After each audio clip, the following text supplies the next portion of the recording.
Baba Booey. Welcome to an all-new Lay It Omni. Allow me to lay it on you.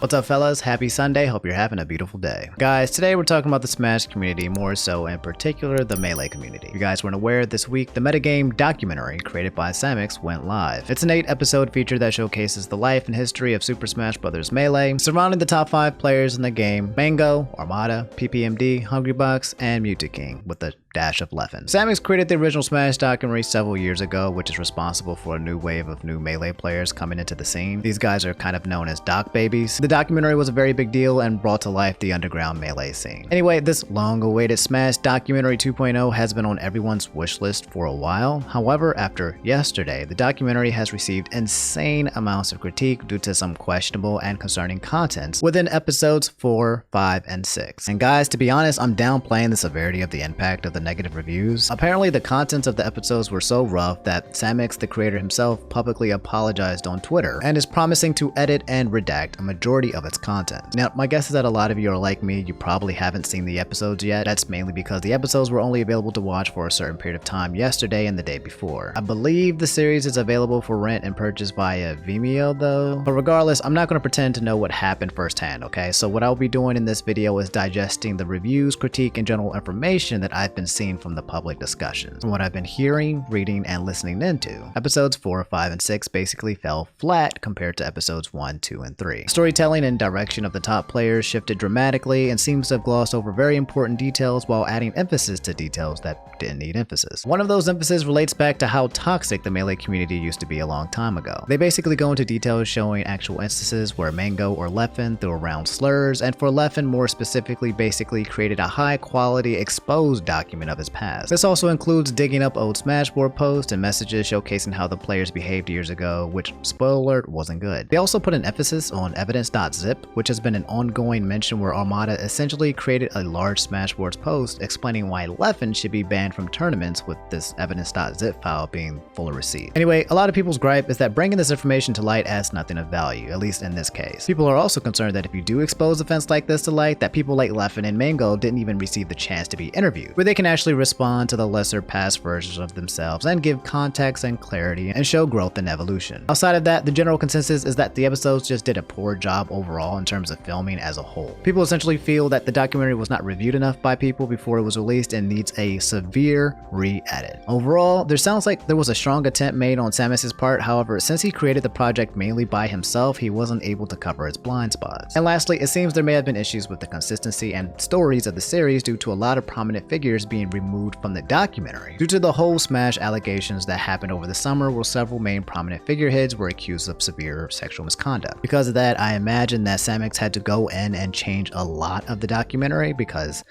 yeah. Anyway guys, that's basically the general review consensus that's been floating around Reddit and Twitter and other forums talking about the episodes. In short, those episodes weren't good and people weren't happy. Anyway, here's what Leffen, Mango, Samix, and most prominent members of the community had to say about the episodes, okay? I'm gonna be reading a lot of tweets, so just be warned. But I think these tweets will give you a lot more insight about how people feel about it, and specifically how the people who are being talked about feel about it as well. So first, let's take a look at Leffen's Twitter. He retweeted this: "The evidence.zip stuff is super frustrating to see. It feels like a messed up smear campaign just for the documentary to follow a personal narrative. It's really hurtful to not do enough critical journalism into the ordeal and just spread it without an objective view, Samix." Leffen's response was, "That was really effing terrible. Yeah, just make it seem like I hate mentally ill and handicapped people and don't interview anyone at all with any kind of nuance. Read, the ban was effing horribly done, and then just not mention it at all. Obviously wasn't asked about it in my 10-minute interview either. Then play music making it seem like someone died because I won a tournament set. Raffle. Not to mention how bad the pacing was these 3 episodes.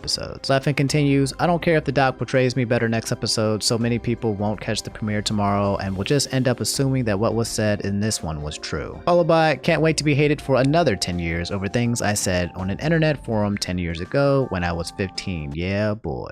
And finally, he finished to basically give the short TLDR why I disliked the Mike Hagar interview about the evidence.zip stuff. "He literally hated me at the time. We had beef, we no longer do, and after the ban went over, he literally DM'd me. I won, because that's what the zip was. It is not a great person to interview about a zip and what I did, and I don't even think he would repeat the lines he said today. And it's only a small part of .zip effed up's backstory. But yeah, happy it's getting changed, but most people will probably only see the stream version. Going to go to sleep now, maybe someday I'll tell my version, but honestly, I just wish we could leave this all in the past. I think we all did stuff, myself obviously very included, but we have all moved on and we are better for it. Anyway, Hacks replied on Twitter, actually evidence.zip was written because you're a psychopath who harasses people for a living and gets away with it for being good at a video game. You're getting effed up on the first day back, by the way. I'm not sure what he's referring to, but okay. But yeah, in this picture it shows Leffen tweeting as of yesterday, LMFO, here we go, where he basically says, reminder that evidence.zip was written by Hacks because he blamed me for his insomnia. Raffle. LMFAO, FAO, FAO, the tweets from where I had 50 followers. I like how they just skipped over how the ban was removed in part due to many people behind it harassing my friends and calling them slurs. Smiley face. In which Leffen replied in a later deleted tweet, don't you have like 5 people who you've worked with on the box that you literally harassed and stole from who all think you're a psychopath? Fix your own goddamn business before calling me a psychopath for Smashboard's post in 2011. LMFAO. So as you guys can see, a lot of emotions flying around here. So this is the tweet from Samix, the creator of the Metagame Documentary. He said, hey guys, I want to let you guys know that I've been listening to the complaints and I hear you. Before it goes up on Vimeo, I'll be curtailing that section where Mango uses the old gamer language. I'll also be removing the sections with specific Leffen.zip allegations. It's not fair to Leffen or Mango without more context, especially nowadays, and I'm sorry for that. Jacob Wolf tweeted on portrayal of Mango and Leffen, although E Pingu said this well. I don't mind Samix showing people's bad past behavior, but 2 things. Number 1, don't single out people and address the community issue directly. And number 2, give opportunity to them to discuss said behavior now. E Pingu tweeted, this episode of the doc has made me very uncomfortable. Aside from the questionable decision to include old bigoted language in the first place, it's painted in a lighthearted way. It's upsetting for everyone involved and there's no further context or commentary on the scene at large. He goes on and says, if I'm Mango, I'd be upset either way, but this feels like a worst of both worlds situation. There's something to be said for not sanitizing the worst parts of our scene, but this feels like it's laughing at the homophobia without committing to any meaningful address of it. Followed by, we're vilifying Mango without acknowledging that a huge amount of people in the scene talk that way. Does that make Mango saying it then okay? No, duh. Made a whole essay about this exact same thing like 5 years ago, but you can't present it without context like that. I love PP, but you definitely go back to his old Falco threads and find just as much as bad stuff. The stuff was everywhere, so if you're going to touch on it, face it head on. It was bad. I don't even care about how they've changed stuff. It was bad and now it's slightly better. And before anyone comes to me on this, obviously they have changed and learned and gotten better, but I don't think that needing to say they're better now is what's missing here. It's actually just saying, quote unquote, it was really effing bad then. Finally ends with, don't want to tick anyone off, so last thing I'll say, this episode wasn't the only one that chose this treatment. There have been a few times where it felt like the doc's laughing with the misogyny and homophobia in a way that makes me uncomfortable. I don't know, just something I've noticed. Mango tweeted, just be glad none of you had the bad stuff you said when you were 15 to 20 documented it. I'm sure all of you are angels. I will always take the hit for Melee in any way possible, just another documentary for Mango. Raffle. Followed by, I hope the last 2 episodes are fire. And then he ended and said, my last thoughts on everything are, I'm totally fine with being a little F with no malicious intent. If I wasn't painted as a drunk moron who had talent in the first one, I would have loved to show this to my son one day, but as of now, I probably won't.